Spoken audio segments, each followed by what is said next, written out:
又等明天，明天再見。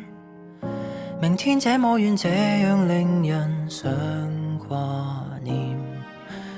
月色旁邊留一線，日後會寫上我們的詩，如可以。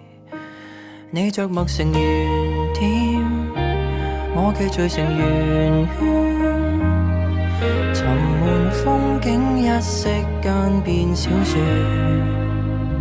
誰這刻的視線都只有蒙蒙春天，朦朧中只得你是光線。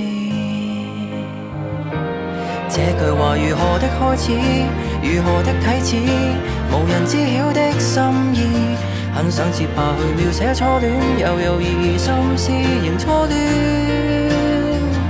想知我們如在櫻花都散落時，又會否剛好的中意，待你寫上我們的詩，如可以。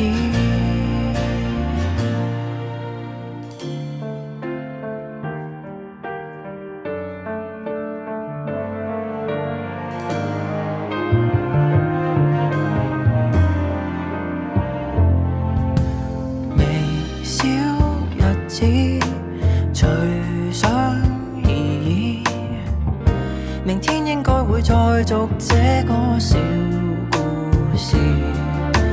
月色還好，還可以，就是太想說我才失語無限次。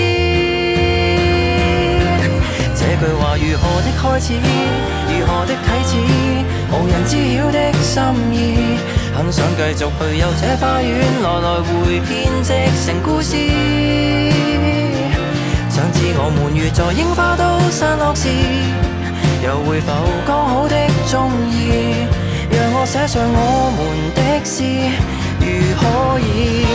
但是你不寫我的小故事，留下我不寫你的詩，以後遺憾沒有戀愛一次。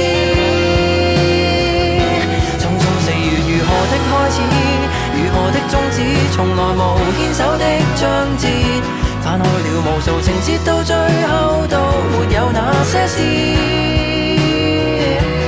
願我記得，而同時淡忘了舊故事，誰曾能伏線？是和地空等一個條件，是最青春